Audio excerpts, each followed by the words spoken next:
China is right now going through reforms and restructuring in its economy. I think that will have impacts to Australia. Well, all countries are constantly needing to improve and modernise. And what are the biggest obstacles in this process? Clearing up misunderstandings over Australia's existing foreign investment rules.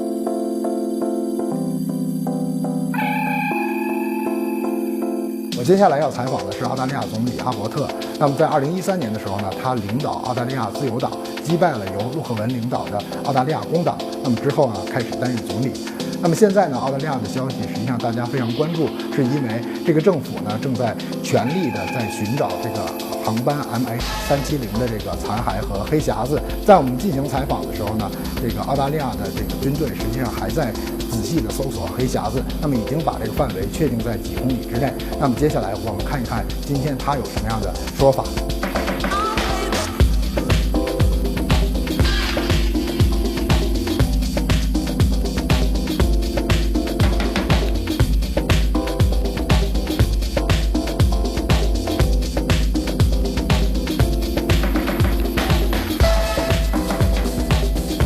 Australia is leading the course on searching of the flight MH370. Can you share with us your thoughts and findings on this procedure? This is the most difficult search in human history to try to resolve one of the great mysteries of our time. I want to assure you and through you the people of China that Australia will not rest until we have done everything we humanly can to resolve this. But despite all of this, there is still a long way to go, and no one should underestimate the difficulty of actually locating something, even something as big as aircraft parts, 4.5 kilometres below the ocean. There will be cost on this search. I wonder, what's the protocol, and do you feel any pressure from those domestic constituents? Obviously, this is an expensive search, and so far every country, including Australia, has carried its own costs. But we feel that as all of this happened in Australia's search and rescue zone, that we should be prepared to do everything we reasonably can to find what's left of MH370, and frankly I think at this stage it would be a little unseemly to be talking publicly about cost sharing.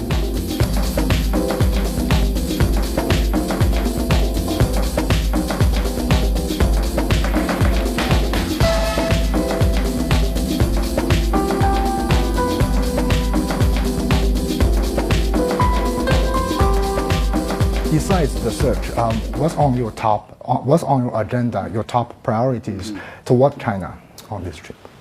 Well, obviously, I very much welcomed the statement of Premier Lee earlier this year that China was willing to accelerate the free trade negotiations, and I very much hope that in the next round of the free trade discussions, it will be the 20th round since 2005 of these free trade discussions. I really hope we can bring them to a mutually satisfactory win-win conclusion.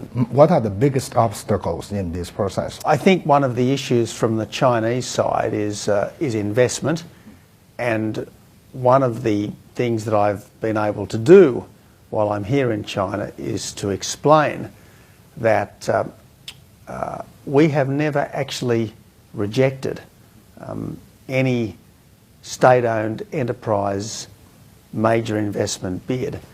And just in the last couple of months, we've approved a very big investment by State Grid in critical power infrastructure in Victoria, in our country. So I think as much as anything else, part of this visit has been about clearing up misunderstandings over Australia's existing foreign investment rules. And if we can successfully negotiate an FTA, we look forward to giving the same kind of beneficial investment rules to China that we give to our other free trade partners such as the United States. Talking about other partners, how do you see the different approaches or ways to make a, say, like a trans-Pacific agreement? China is not in that part right now. No, but China is working with other countries, including Australia, on the closer economic partnership agreement. I think all of the bilateral agreements help to make it easier to bring about a plurilateral agreement, and the more everyone is talking about free trade, the more likely it is that we will over time get genuine multilateral free trade. And everyone needs to appreciate, and I think governments do, but obviously our citizens all need to appreciate that trade means jobs. Freer trade means more jobs, freer trade means more prosperity, and a free trade agreement between Australia and China would mean more resource security, more energy security, and above all else more food security for China. So it's a very strong win-win outcome.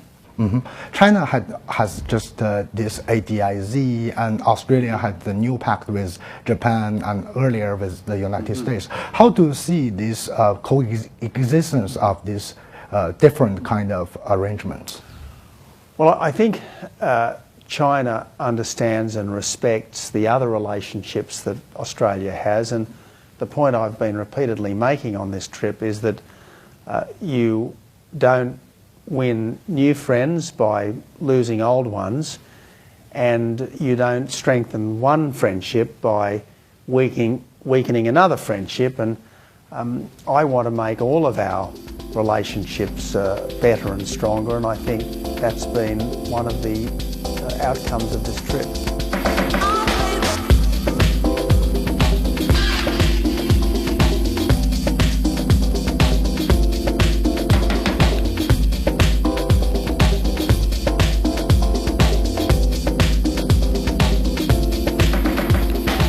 China is right now going through reforms and restructuring in its economy. I think that will have impacts to Australia. And what will you say, like, respond or adapt to this new situation?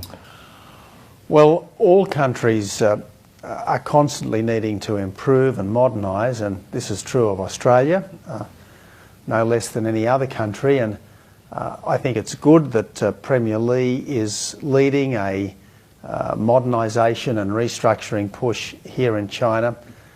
In Australia, we're doing things like abolishing the carbon tax, abolishing the mining tax, welcoming foreign investment. We've given environmental approval to $400 billion worth of investment in the last few months.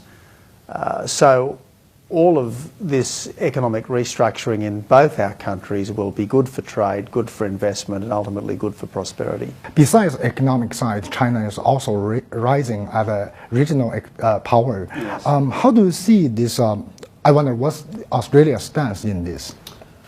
Well, the rise of China is good for the world. I think I need to make this absolutely crystal clear. The rise of China is good for the world, and Australia wants China to succeed. And Australia's current prosperity is very much a function of the economic growth of China and the expanded industries and the expanded trade that we've had as a result of that growth. So a strong China is good for the world, just as a strong America is good for the world. I believe economic growth in all of the countries of our region, economic strength in all of the countries of our region is good for everyone, because we all benefit from each other's strength and growth. We live in an increasingly interdependent world, and I think people here in China and people in our region understand that. Chinese companies and just consumers are buying out overseas, the assets, home, land, businesses. Sometimes it have these complaints by the local people. How will you handle, or what's the government's view on this? Well, a foreign investor only gets a deal because the foreign investor is offered the best price. And in a country like Australia, we welcome foreign investment because it's necessary for our continued economic development, and it also helps to increase our prosperity, because if a local buyer will offer you a certain amount of money but an overseas buyer will offer you more money, that's obviously good for you as the seller. And look, you say Chinese investment sometimes arouses opposition. Never underestimate how familiar we are in Australia with people of Chinese birth or background. Almost 1 million Australians, 1 million Australian citizens are of Chinese birth or background.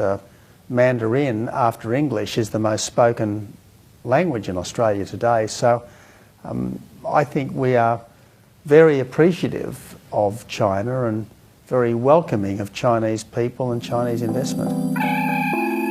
由于现在的马航事件，中澳之间的关系肯定是达到了一个小的顶点，但实际上在历史上呢，这两个国家并不总是一致的。但是刚才阿伯特说的一个令人比较印象深刻的是，就是你在结交新的朋友的时候呢，不一定就要放弃你的老朋友。那么澳大利亚呢，由于它自己的这种经济特性以及地理位置，那么它一定是跟世界上各种国家都要进行这种贸易、这种经济关系以及政治上的一些联盟的。那么在这种情况下呢，我们也可以预计中澳之间的这个经贸以及外交的关系呢，还有更大的这种提升的空间，以及更好的一个合作的未来。